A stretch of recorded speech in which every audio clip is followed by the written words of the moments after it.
Sage en Sixon, votre assureur de proximité. La suite du journal avec vous, Sandrine Atté. La Société calédonienne d'ornithologie veut préserver la sterne Néréis. En effet, aujourd'hui, il reste moins de 200 couples reproducteurs en Nouvelle-Calédonie, Domitille. La sterne Néréis est le plus petit oiseau marin qui se reproduit sur les lagons calédoniens. Elle niche sur les hauts de plage et les îlots de juin à décembre en province sud. Alors pour ceux qui se demandent à quoi ressemble la sterne Néréis, Fabrice Cuny, directeur de la Société calédonienne d'ornithologie, dresse son portrait robot. La sterne Néréis, c'est une des plus petites sternes de Nouvelle-Calédonie, puisqu'il y a 7 espèces qui sont présentes. Elle ressemble, on va dire, peut-être ce qu'on appelle des fois les hirondelles des mers, c'est-à-dire que du coup c'est un oiseau qui est relativement de petite taille, qui fait une 50aine de centimètres au niveau envergure. Elle est de couleur blanche, elle a une petite calotte de couleur noire sur la tête, mais avec le front qui reste blanc, le bec jaune avec une pointe de noir à l'extrémité du bec lorsqu'elle est en période de reproduction.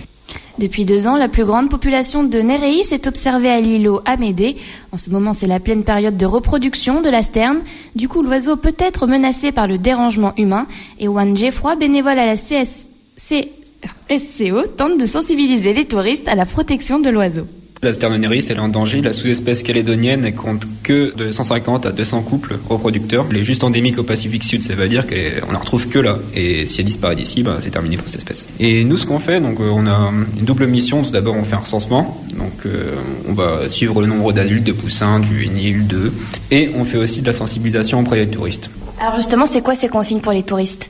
Eh bien, c'est tout simplement de ne pas rentrer dans la zone qui est mise en défense, donc c'est-à-dire de franchir les barrières, de les regarder, de ne pas les nourrir, et de ne pas apporter leur chien aussi. Ça semble pas forcément évident, mais un chien, ça peut faire vraiment beaucoup de dégâts. Mais il faut vraiment pas leur nourrir, parce que, en plus, quand on les nourrit, on a souvent tendance à donner quelque chose qu'on a en abondance, à savoir du pain. Le pain, en plus, ça a tendance à gonfler avec l'eau, et puis, ça peut vraiment faire beaucoup de dégâts. Et puis, de toute façon, on n'a pas à nourrir les oiseaux, c'est eux qui se débrouillent tout seuls. L'action menée depuis 2011 sur l'îlot Amédée porte ses fruits puisqu'en 2011, il n'y avait plus qu'un couple reproducteur de sterne Néréis. L'année dernière, 17 et cette année, une trentaine de couples ont été recensés. Et à propos de volatiles, nous allons maintenant parler